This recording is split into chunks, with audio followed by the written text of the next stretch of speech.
Thank you very much, Mr. Chairman. Mr. Franklin Khan, Chairman of the People's National Movement and candidate for that post on the May 18th election.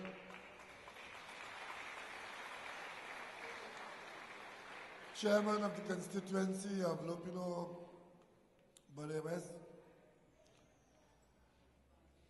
Our councillors, in whom I'm very proud tonight to have been here. I missed 1.5 of the speeches, but you did have tonight on the platform 2 of our young people, Judy Garner and Tovalin Bartholomew, who a few months ago we introduced to the people of Lopino, Arima West, and the Tunapuna Piako Regional Corporation, and tonight you saw the quality of the representation and the quality of the people coming out of the youth of Trinidad and Tobago. Young people with a bright future in Trinidad and Tobago, especially in the public life of our country. And I would like to particularly recognize my former cabinet colleagues and former Senator Christine Sahadio, who tonight is with us on the head table and the platform as the coordinator for the Lopino and Arima West constituency. I would also like to recognize my parliamentary colleagues who are here with us tonight. Some of them are here, but let me particularly recognize a very close friend of mine. There used to be 2 cricket fans in the PNM cabinet, and sometimes we spend our time talking about the great prospect of a little schoolboy who was the nephew of Jarrett Narain. Jarrett is with here tonight. I'd like to recognize Jarrett Narain.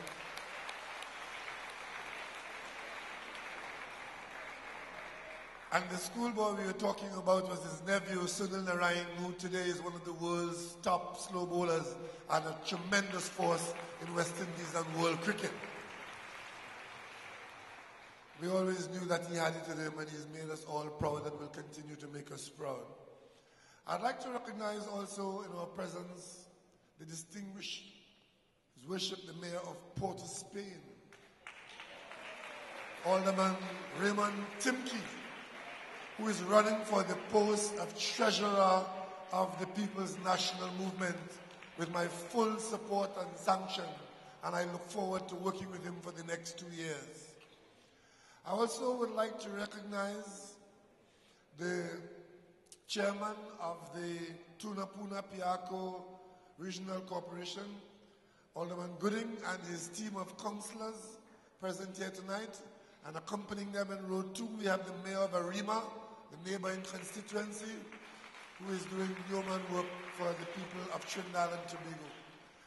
I would like to recognize a man with a tremendous record in education, who is running once again for the position of Education Officer of the PNM. Education Officer candidate Anthony Garcia is here tonight, again from Arima. For some reason in this election, Arima is throwing up a tremendous number of candidates, and I know most of them will win. All the ones on this slate, the incumbents coming out of Arima would win. With us tonight, we have 2 other candidates. We have the candidate for Assistant General Secretary of the PNM, Mr. Daniel Duki, and the hard-working, ever-present, sensitive Mrs. Jocelyn Budden, our welfare officer. And of course, we have with us tonight, arriving on time, Mr. Fitzgerald Hine.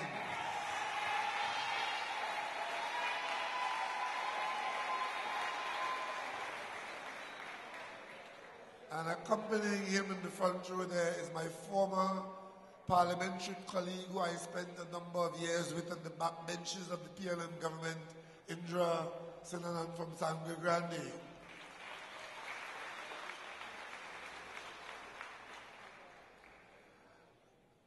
I went through this list, ladies and gentlemen, as part of the protocol, but I hope you would have gathered from that list. And if I spend more time, I can recognize the chairman of the Orapuchis constituency, Mr. Harry Ragunanan, and our young Senator Avinash Singh, and many others, fellow members of the PLM family. Well, the mayor of San Fernando is always here, but he's a man who likes to stay out of the limelight in the back seat, giving the ladies the chair while he stands in this overflowing audience tonight. But the point I was going to make is that the campaign has well and truly started. We now have, I think it's 34 members of our party who have offered themselves for office. One group that I identify with as the team that I'm recommending, and is called by some people the Rowley slate, but all the candidates are PNM members. They're all PNM well-wishers. They're all members of this PNM family. Those people on my team, as it's loosely called, are simply my recommendations. And if you agree with me, based on my experience with the people that I'm supporting to you, you could do well to support them because I'm recommending them to you based on their performance in the last term with me.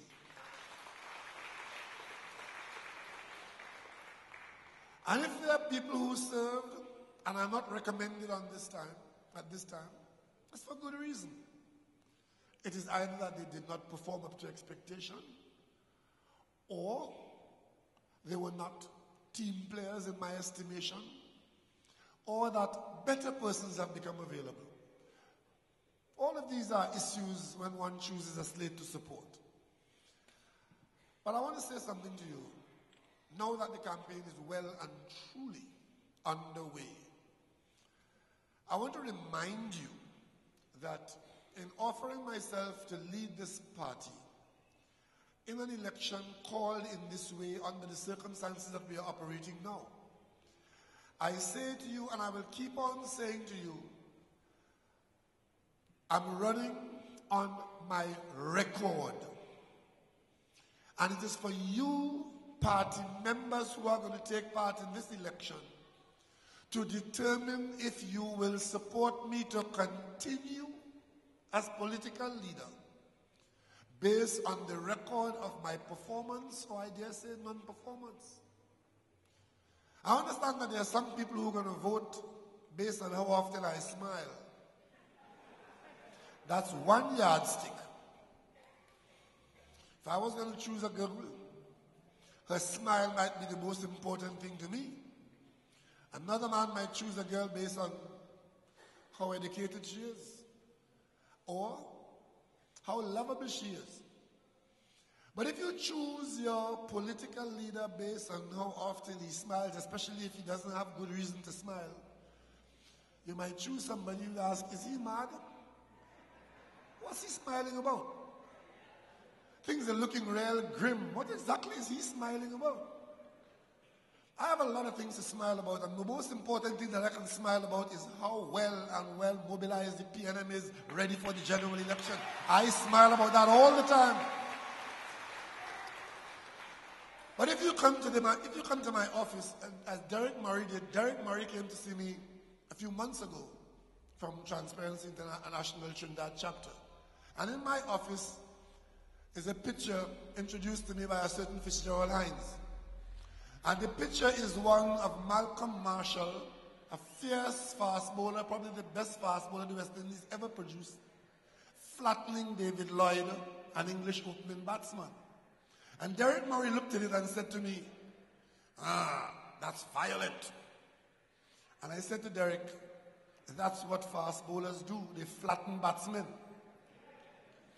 And if you come to Balizé House, you see I have another picture on my wall, one of my favorites. It's Muhammad Ali standing over Sonny Liston. Sonny Liston was flat on his back.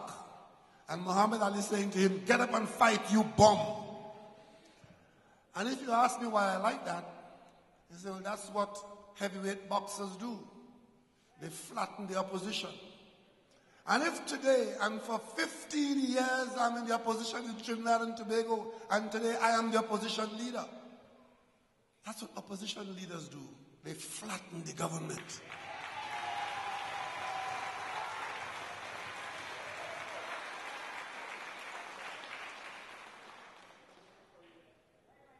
So if I am deemed to be aggressive, I plead guilty. Too aggressive, that's the point of view. But it's the job. It's the job. It's the job. Maybe when I'm not in that job, you will find that I'm not all that you think I am. I might be more. I might be a very lovable, smiling character. But as long as the people of Trinidad and Tobago are being raped, the treasury being treated as the private piggy bank of government officers, and as long as there are young people whose future is threatened by privileged public officers, I wouldn't smile about that, and I wouldn't be anything less than aggressive. And if I have the confidence that my efforts will succeed, and you call that arrogance, well then, I call that confidence.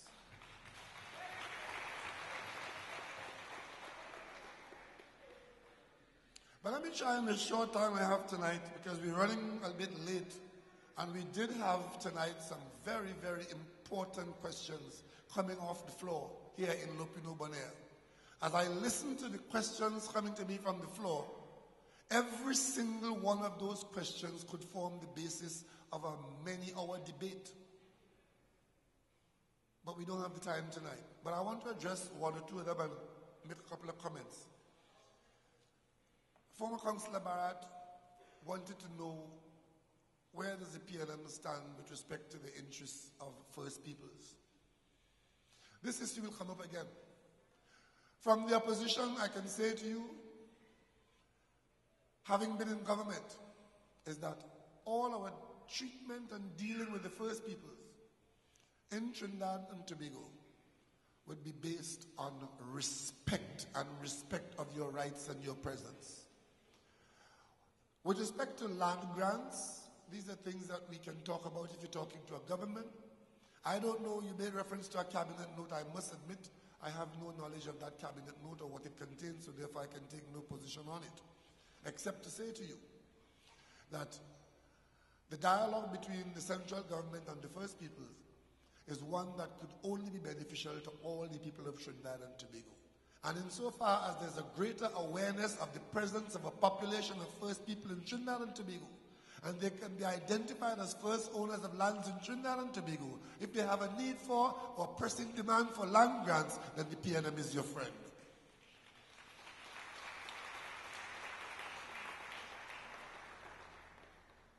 Housing policy was something raised again, and that is a major, major issue. But I want to underpin my response by saying this.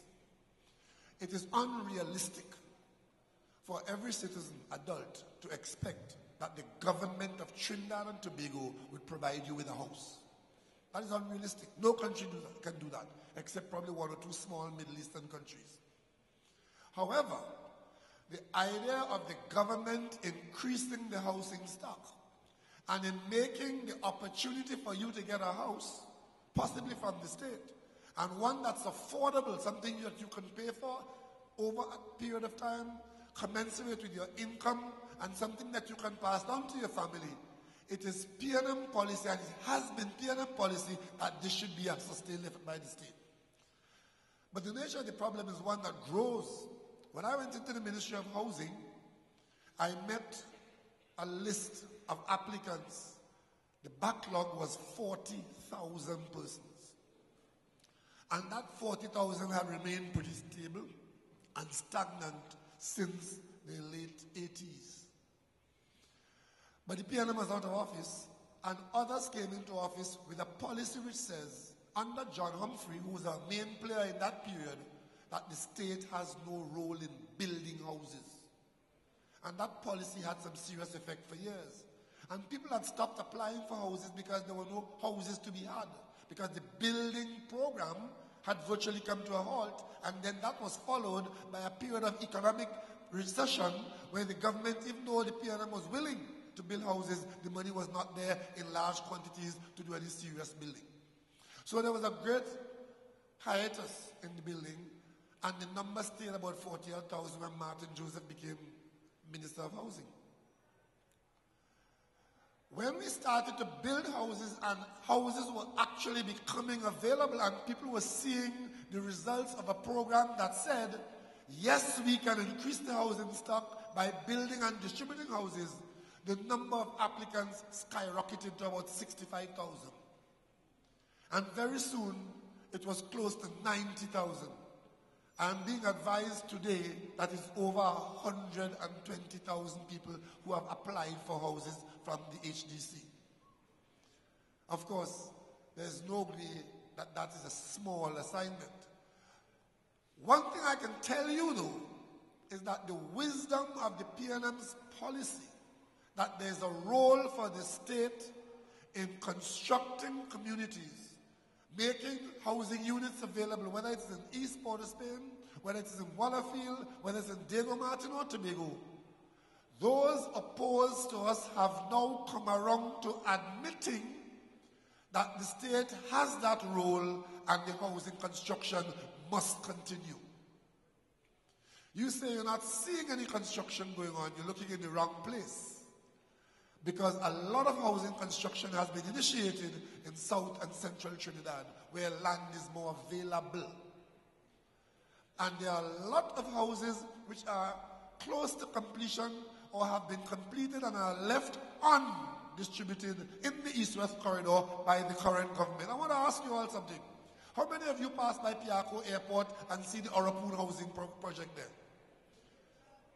There are a huge number of completed units in there which were left there since in my time. Only the government knows why those houses are not all occupied by this tremendous demand I just mentioned.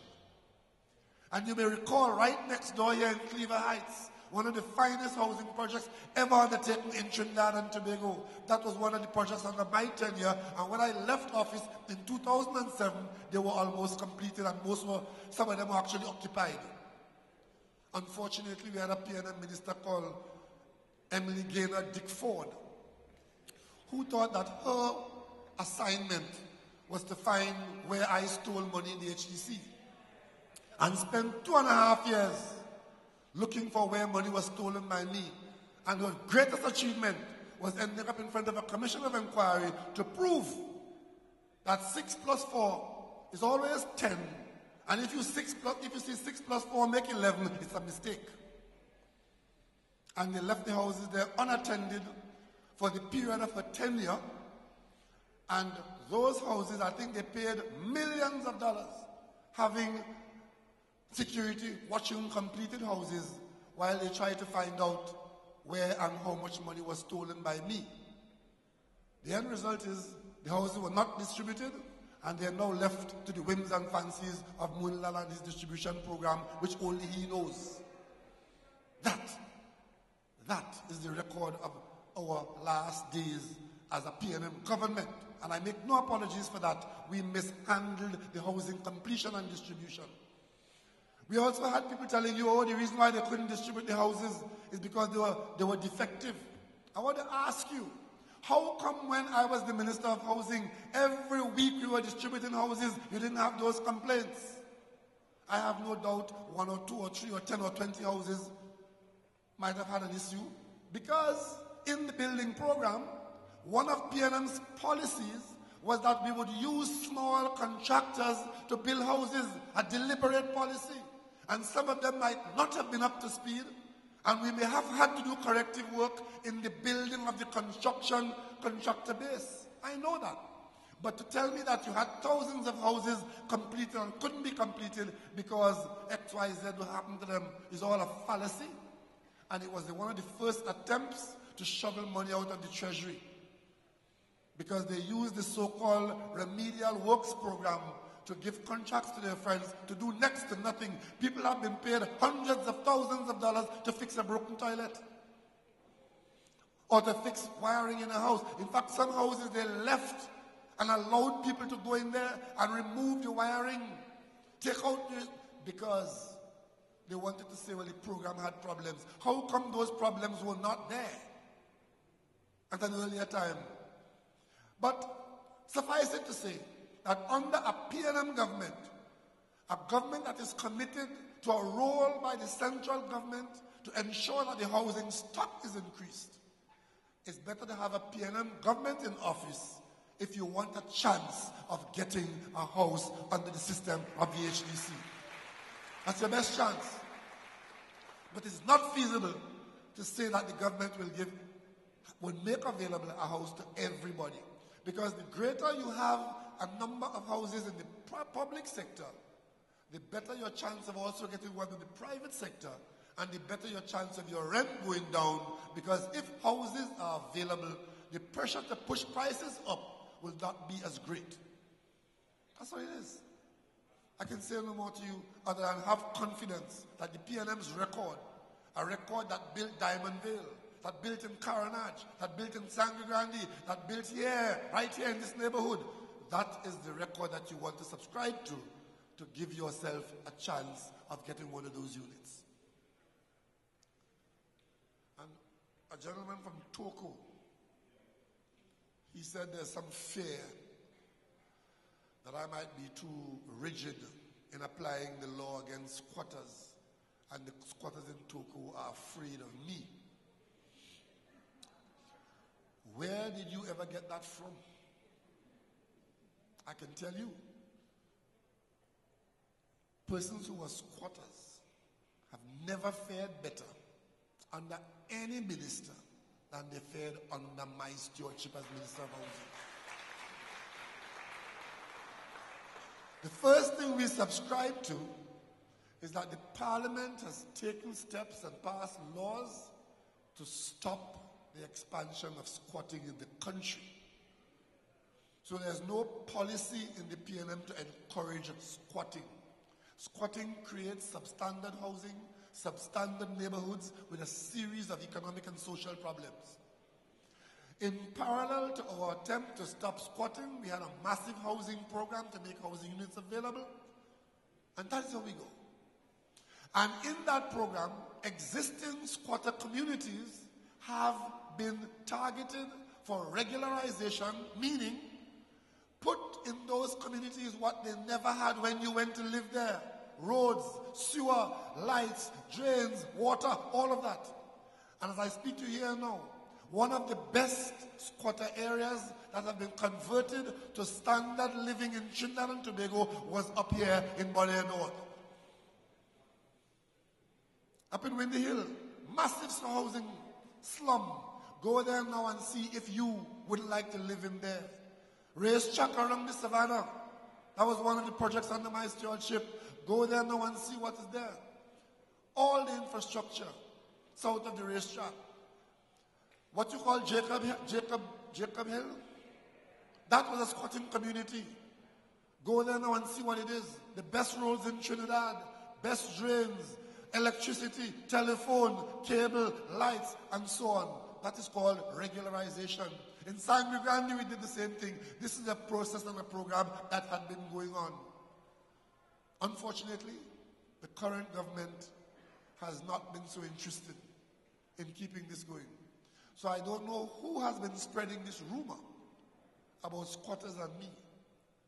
Maybe I should be accused of pampering squatters. That's not what it is. It is a policy to upgrade where you live, to bring you up to standard. That's PNM policy. And such policies will continue because we have sold it and supported it to the international agencies. The first of those programs is $80 million in two tranches of $40 million each time. When we spent the first $40 million US, the bank gave us another $40 million US in loan funds to continue the program.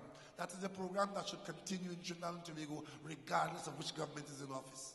But the government must first have a commitment to the outcome of upgrading you. So when you go back to Toko, tell your friends and your neighbors, the best friend that they could have if they would be upgraded to the standard set by the PNM is the leader of the PNM who is now running for office.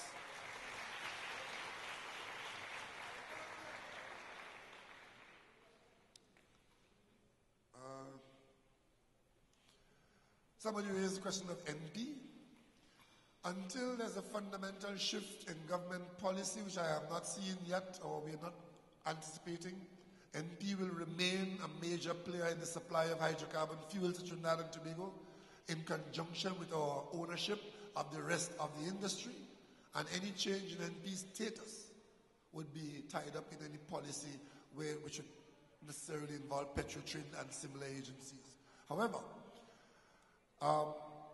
there are some issues surrounding NP's supply of fuel and its payment to the supplier, which the Ministry of Finance will have to work out to ensure that NP can continue to be our supplier of fuel. And as long as the fuel subsidy remains a major part of the government's involvement in the socio-economic life of Trinidad and Tobago, NP as a state enterprise is likely to remain in its present form and to be more efficient as we go forward.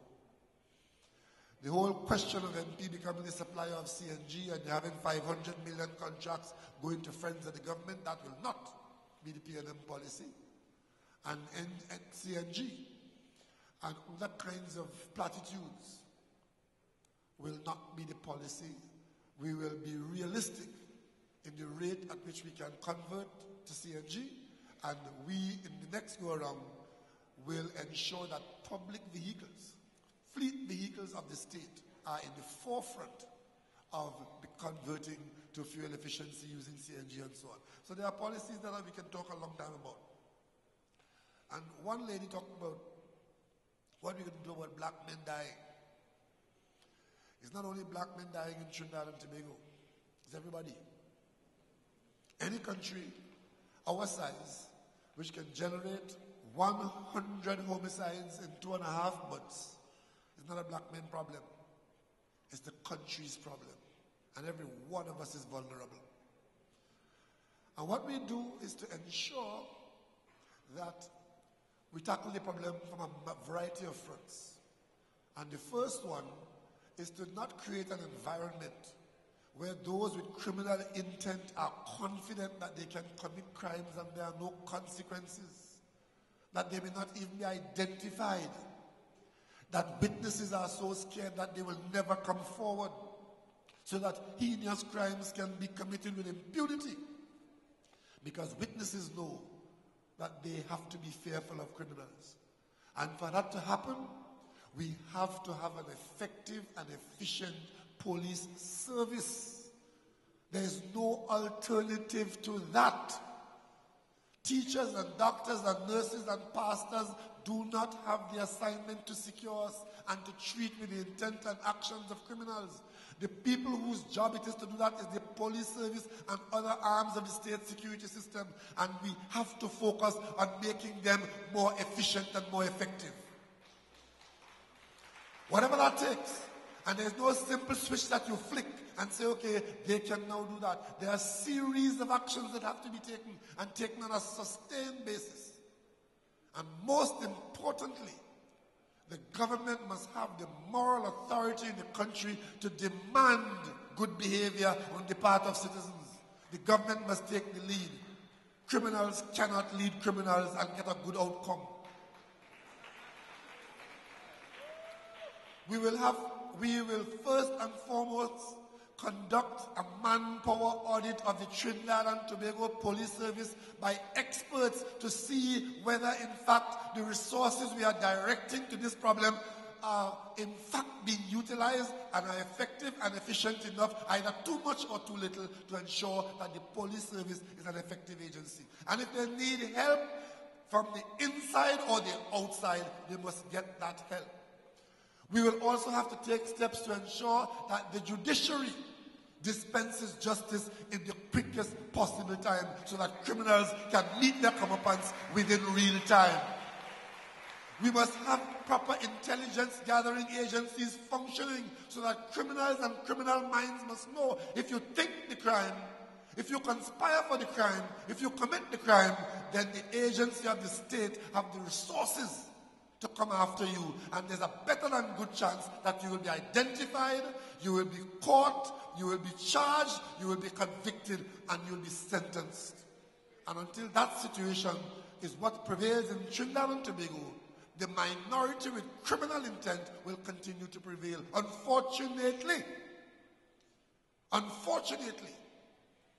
the vast majority of the incidents of those crimes affect communities populated by black people. And that is why the lady was saying tonight, what about the tears they've been crying for black men? A few years ago, 10 years ago exactly, this problem was not as great as it is here now. But the potential for it to become what it is now was known to us. And if you know what a problem is, you should be able to fashion a solution for it. It's like illness. If you know what your illness is, you should be able to prescribe the medication for it. When we as a people in the government system saw the potential for destructive behavior largely in communities populated by Afro-Trinidadian males and identify that problem as requiring an intervention of the state. And it was raised in the parliament and I defended the intervention of the state that was required. I was called a racist. Not that I was saying that we must respond to this problem now before it got worse, you know. And I lived to see that 10 years later, the very people who opposed that approach paid millions of dollars to be told it by experts who they hired to go into Laventille and similar areas to tell the government what the government already knew. And finally, all these people who find themselves liming, because I always take note, most times when you hear about killings in the country, you hear about Mr. this or Mr. that was liming when he got killed. Liming seemed to be a very dangerous occupancy.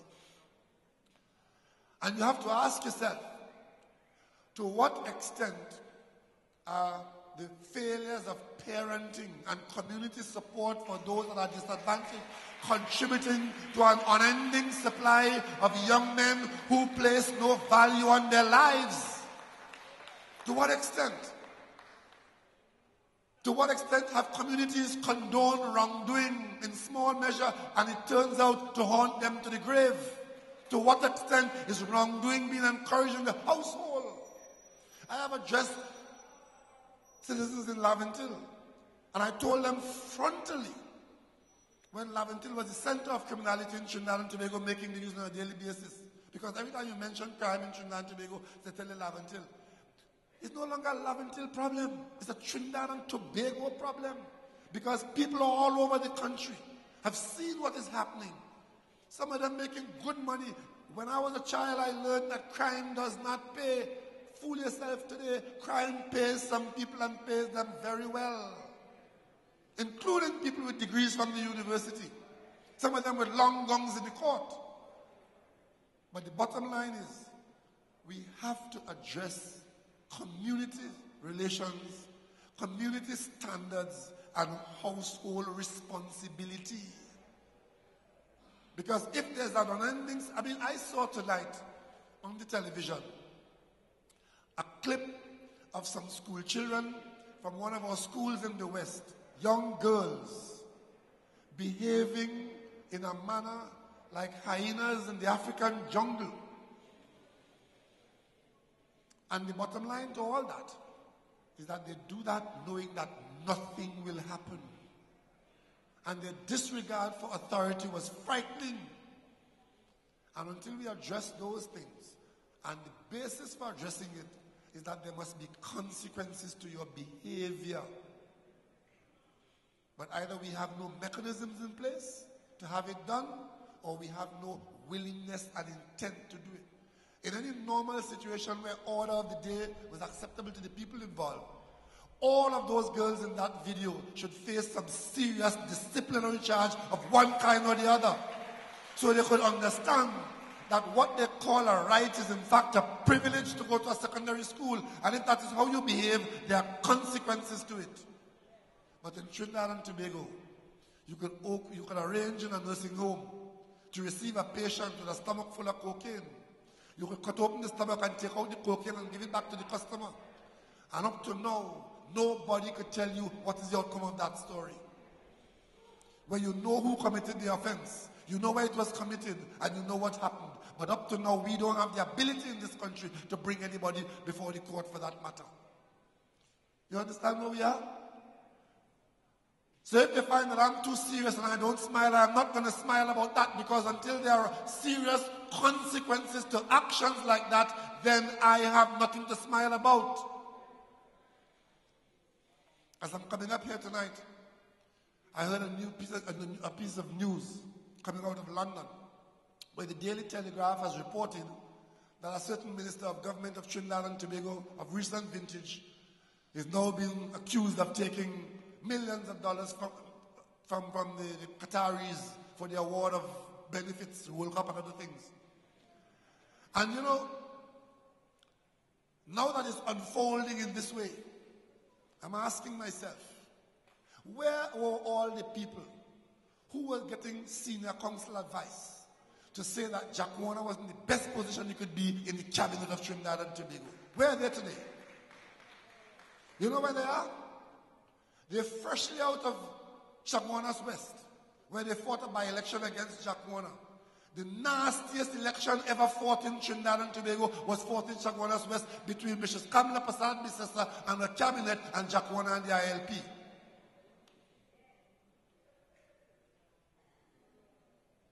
And today, I have to be scolded by the UNC that I and the PNM should not bully Penny. Well, I understand their position. If you made an investment, you will want to protect your return.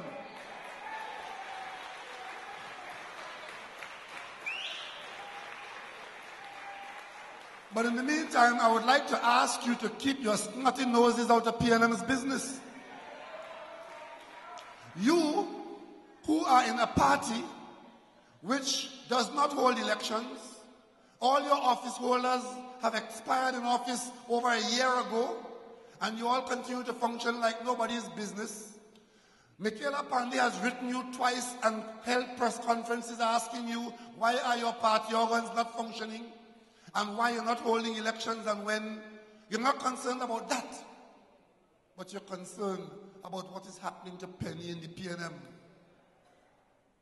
All I can say to you, watch what is going to happen in the PNM on May 18th.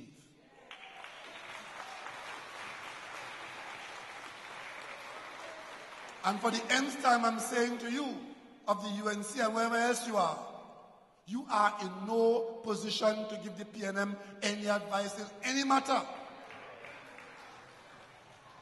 Because you see, what they want is to continue running this country unopposed. That is what governs their choice of candidate. They want to conduct it unopposed.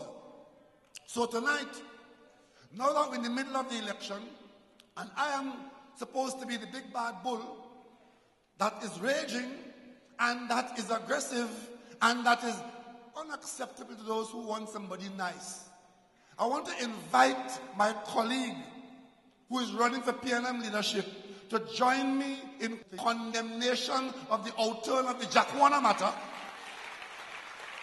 Get up and tell the country your views on Jack Warner and his story, if your name woman. And get up and join me on the NGC Wassa matter that I'm now prosecuting. Because as you came here tonight in the aisle in the open forum and raised issues, at the bottom of all the issues you have raised is how our country's resources are being utilized. And I am now before the Parliament with a motion to come up next week, Friday, the 28th, or whenever, the 28th is next week, Friday. I'll be going to the Parliament to put on the parliamentary record a matter that I've raised, and that is, why are the people of Trinidad and Tobago being asked to pay $1.6 billion for a treatment plant in Beetham when it can be built for $95 million US? Almost $500 million more. And I'm going to put on record the PNM's understanding of what is going on there. But I'll tell you one thing. Since I've raised this matter, you would have seen a large amount of your money being spent in whole-page ads in the newspapers trying to convince you that all is well, everything is fine, there's nothing to worry about. They dotted all the I's and they crossed all the T's, and Mr. X and Miss Y was involved, and therefore you don't have to worry. $500 million going down the drain. And the very same people who organized that, trying to convince you through advertisement that all is well. And Rowley just don't like to smile. I must smile about that. I want to remind you, the people of Trinidad and Tobago, that the very same people who are doing that now are the ones, when I came to the parliament and told you that they paid $94,000 for a door in Piarco Airport, you couldn't believe me. It was just too much to understand. When I told you they gave Calmaquip a contract for $150 million US dollars, when the contract should be worth more than about $40 million because the rest of it was in guarantees already in the original contract, you couldn't believe that. It took a court in America to confirm to you what I was telling you.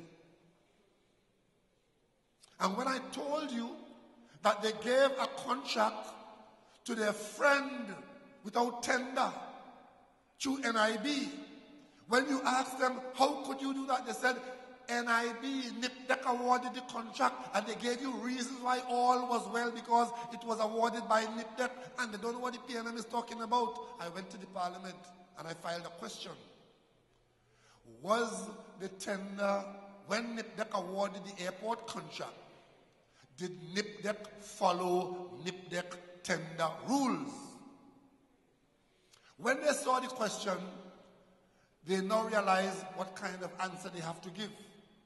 So they went back to NIPDEC and they adjusted the tender rules to say all male equals female and all singular equals plural. Simple amendment, but you ask yourself, why is that? Since when man are to equal woman and plural are to equal singular? You know why? Because they wanted to come to the parliament and say, yes, we have followed the tender rules. You know what the effect of that was? The existing tender rules in NIPDEC said, at the time when they were about to award the contract, it said that if NIPDEC was going to award a contract of more than $1 million, they had to invite tenders. And since they awarded a $600 million contract without tenders, and they only had a tender to be able to say, yes, we awarded it in keeping with NIPDEC tender rules, they went back and they changed tender rules to make tender and tenders one and the same thing. The same people who trying to convince you now that there's good justification for awarding a contract to their friend, almost $500 million more than it could be done for by a qualified contractor. And I draw your attention to the fact that they pretended to have a good process in place. It was a two-envelope system. Every contractor in this country knows what a two-envelope system means. And when you hear that they're using a two-envelope system, you'll say, okay, at least they're trying to do it right, it's being done right, and I'm protected. Two-envelope system means the first envelope you look at is one that says whether the contractor has what it takes, the technical ability and all of that to do the job. Not price, just if you get this work to do, can you do it? Do you have the equipment, the resources, and so on? Only when you qualify in the first envelope will they open the second envelope. And now, since you could do the job, it is at what price the job will be done.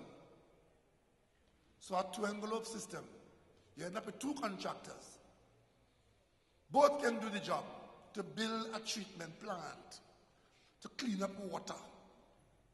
And for 10 million gallons of water, we, the new fools of the Caribbean, have the option to build it for $600 million.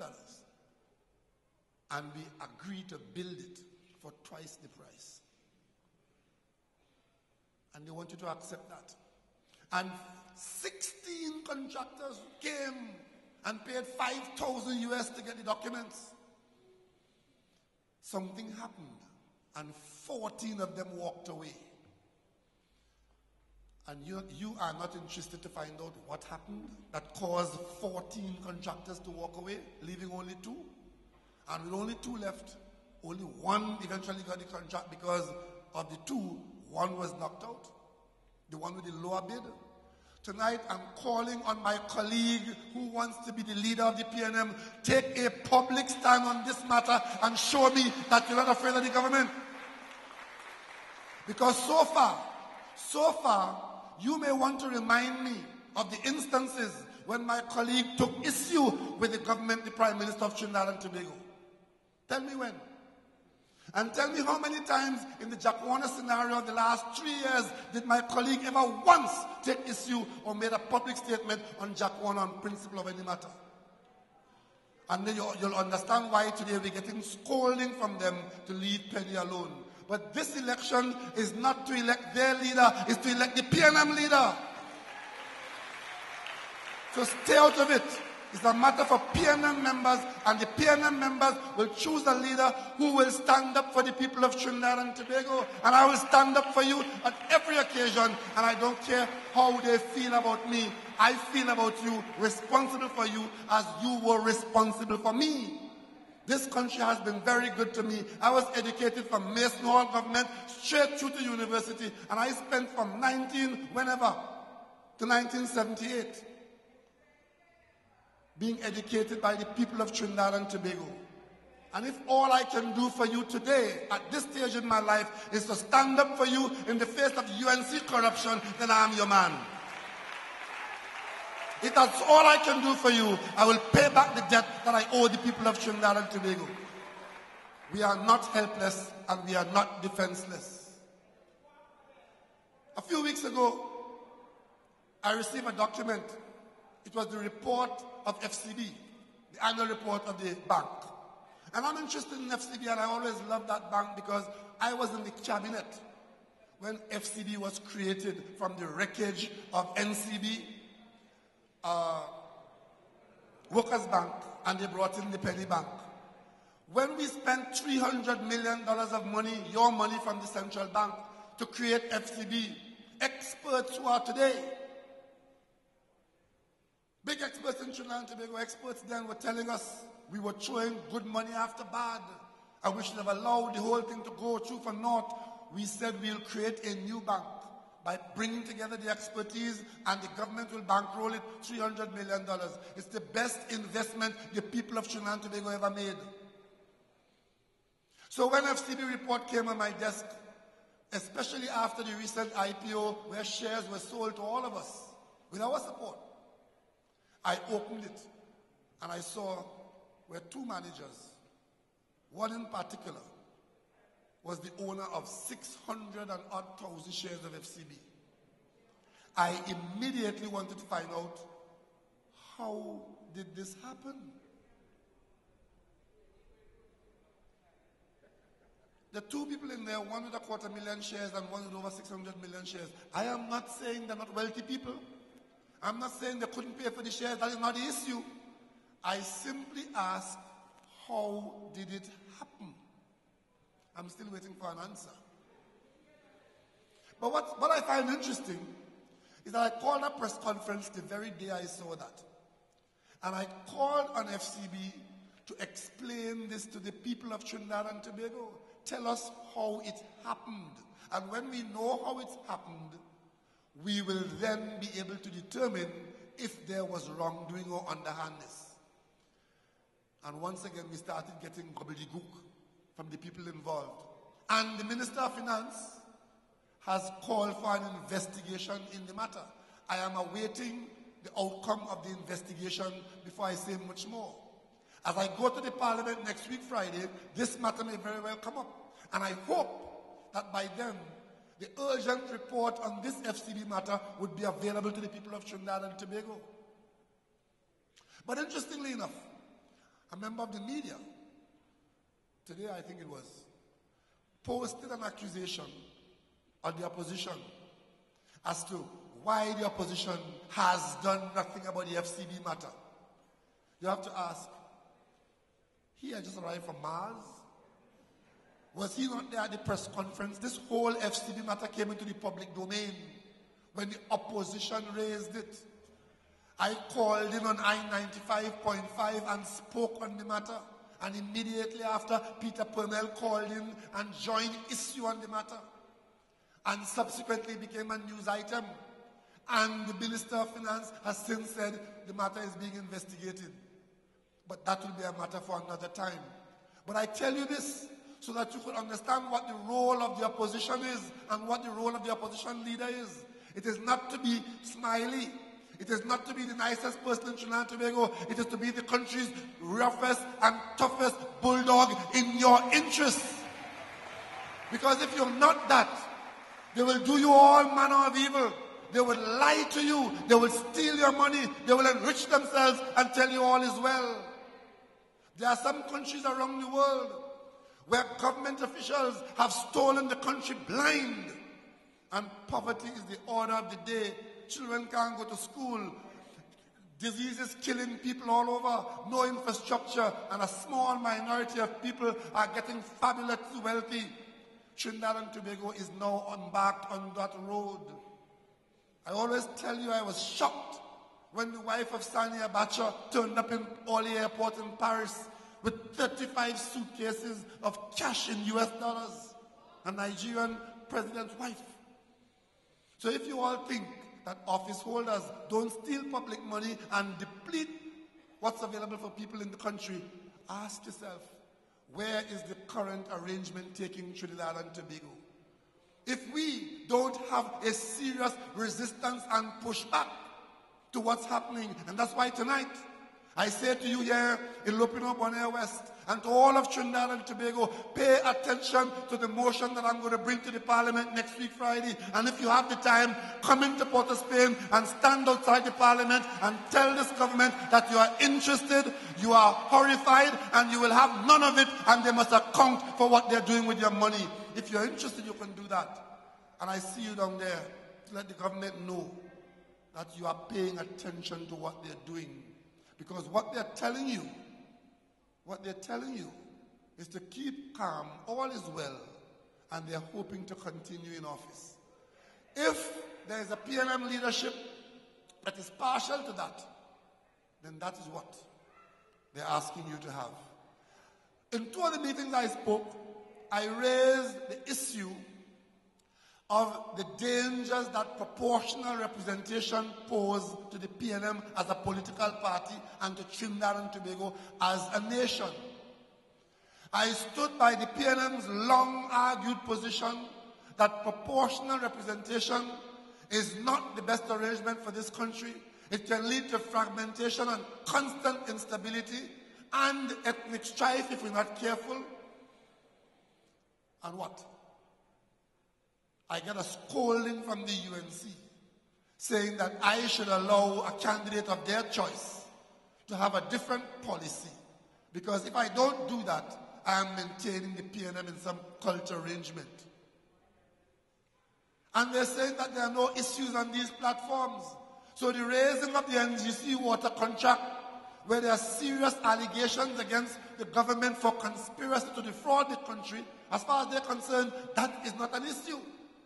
We raised the question of our non-acceptance of the new election policy, which is meant to give them a chance in the next election. As far as they're concerned, that's not an issue. We raised the issue of the government dismantling our security system and being totally impotent and ineffective in the face of a crime wave, where in this, their fifth year, we are approaching 100 murders in 2.5 months. Which is no improvement on what they met when they came in. In fact, it is getting worse. As far as they're concerned, that is not an issue. The Prime Minister goes to India and seeks to borrow money to spend for the election campaign. As far as they're concerned, that is not an issue. So they can write statements in defense of a candidate of their choice and saying that there are no issues on the PNM platform. And the only issue they see is a candidate being threatened and terrorized and intimidated. And it brings me back to my original point. And it is this. If you are prepared to elect me and examine me on my record, why is it so wrong to have the other candidates' record examined? I saw my opponent on television saying, along with the treasurer, opponent saying that we really shouldn't take any glory or any acceptance of any election victory because, and after because, everything is UNC policy. We didn't win. You saw UNC election night in the local election? The Prime Minister running up and down the stage, unchanneled, declaring victory. We won outright, not even close, 8 corporations, and we came close in 2. We lost Superior by a narrow margin, and if we had played games with ILP, we could have been in charge of Chaguanas. It is because we stood on our PNM principle and say we want no part of Jacquana and the ILP, why we are not in charge of Chaguanas. Yet, we have people telling us we didn't win because Tobago was always PNM and London won there. I want to ask you, the party that they had organized to celebrate my defeat in Tobago, had we not won in Tobago, who would have lost Tobago? They had a party, to select a new leader because they were confident that PNM couldn't win an election under Rowley. They didn't see the 12-0 coming.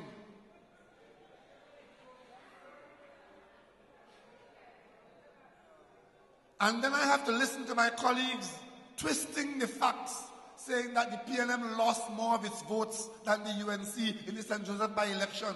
They're so out of touch with PNM's business and PNM's success that they are revising history. The UNC had over 10,000 votes in the general election of 2010. By the by-election, they were down to 5,000. The PNM's votes dropped by about 18%. Theirs dropped by 50%. And my colleagues making a case that we shouldn't savor the victory in St. Joseph. And that was after an announcement was made with great aplomb that we had lost the seat. Thank God they were disappointed again. I can tell you, victory at any price, victory in any form, in politics, in Trinidad and Tobago, is a major accomplishment. We are under no illusion that the general election would be easy. It's going to be a hard-fought election. They will try all kinds of things, including irresponsible public expenditure. They will borrow and mortgage the country, and they will spend as much as they can from wherever they can, trying to spend their way into your hearts and minds. But we have the confidence that you, the people of Trinidad and Tobago, will stand up to them and you will vote them out of office, and a PNM victory would bring about some sobriety to Trinidad and Tobago. We are confident that that is going to happen in the next election. And if there are those in the PNM who believe that that is not going to happen, well then, what are you applying for? What do you bring to the table? You're being asked, what policy shift are you going to bring? And to my surprise, I heard my opponent saying that she will put a team together and revisit Vision 2020 and come up with change for the country and the PNM because she's a change agent. I could not believe what I was hearing, because I know that my opponent was a member of the PNM's revision team that in 2011 and 2012 revised Vision 2020, and we renamed it Vision 2030 because the UNC has cost us 10 years in delay. So what are you going to do? And if there is any team in this election that can take hold of and execute Vision 2020, it is the one that I lead, because in our team we have the minister who initiated Vision 2020 in my own self, and the minister who completed it in Camille Robinson-Regis. Vision 2020 came under our stewardship, and this country is lucky to have two people who are ministers of government who put that in place. The PNM has a plan, and we have people who know the plan and who could revise the plan, who have revised the plan, and who is now ready to execute the plan. So that, as an election item in this election, is a non-starter. None whatsoever. And if it is that you are asked what is your record? And we get an answer from the UNC about intimidation and bullying. We don't want any answer from the UNC. We want an answer from you. If your record is good, then put your record up there and let the membership decide that that record is better than this record, and I will choose that record. We don't want to hear anything from the UNC. What the country wants to know, the UNC imposters in their own party. They are now imposters in government, because I'll tell you something, if you fully understand what this UNC government is doing and the potential for wrongdoing, you will not be talking about election in 2015, you'll be talking about election now. We want the election now. You want them out of office now. I said to you before that they had squandered their mandate, and in any serious country where the population was sufficiently attuned to misconduct in public office, Section 34 would have been the end of the UNC government. End of it. And I can tell you tonight, what they have contrived to do at BTAM in Wassa with the NGC is worse than Section 34. But it's the same mold. But the brass face and the brazenness of it is worse. And if you don't want to believe that, listen to the story when it's outlined to you and look at them straight in their faces and ask them if they are the same people who were here before, who committed these acts against the people of Trinidad and Tobago, and who got away with it. I came to Parliament and I told you about a series of emails which I wanted investigated. In this country, let the record show, it has not been investigated. There's no response, except that the government is saying that they're not guilty. We have not been able to investigate a series of emails in which allegations were such that if one of those emails was shown to be correct, that the government of Trinidad and Tobago was engaged in criminal conduct. What is the answer? What's the answer? Wait it out and let it die a natural death. Hire every lawyer in town and pay them well to obstruct the process. And the investigator has retired and today is earning the biggest salary he ever earned in his life.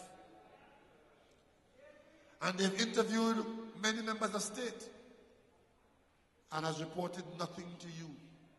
Absolutely no report about the outcome of the investigations. And fooling you with stupidness about Google and Google and Google. So if Google doesn't answer, the sovereign state of Trinidad and Tobago is impotent in dealing with criminals in office in Trinidad and Tobago. That's what you've been asked to accept. And unfortunately, the country seems to want to accept it. But as long as the PNM remains the vibrant fighting force that it is in Trinidad and Tobago, any person who believes that the treasury is theirs, and that the term of office is their lifetime, and you, the people, are fools and you are defenseless, as long as the PNM is here under proper leadership, under effective leadership, under committed leadership, under proven leadership, the day of reckoning shall come, and that day is here. So tonight, I want to ask you, as we conduct these internal elections, as people hold themselves up for office, let us continue to conduct ourselves in a decent and civilized manner as we have done. Let us reject every allegation that is not without foundation. And let us continue to examine the records of those who aspire to office in Trinidad and Tobago. No person should aspire to office in this party or our national executive by sliding in on the side without being examined. And we make no apologies to anybody in or out of this party. If you have come to offer yourself for office, you have automatically come to be examined, and this examiner will ruthlessly mark your paper. And the scale is from 0 to 100, and we use the whole scale. So tonight, I want to invite you to continue supporting our campaign. Continue looking at the best candidates and come out and vote for that candidate. And in the meantime, as we continue to do our business as the opposition of Trinidad and Tobago, come stand outside the Parliament on the 28th of March to tell this country you want to know what is happening with your resources and you want answers from the government. The answers you are getting are meant to pull the wool over your eye. Show a responsibility. Show an interest. Because it is only when you show an interest that they will show an interest. So tonight, I want to thank you, Lopinobane, for your support. I want to thank you for support for the team that we have put to you and recommended to you. I want to thank you for continuing to be with the PNM and wait for the moment at hand. It's only a matter of months, and it's only a matter of time. Thank you and good night. Great is the PNM. Great is the PNM. Great is the PNM, and it shall prevail.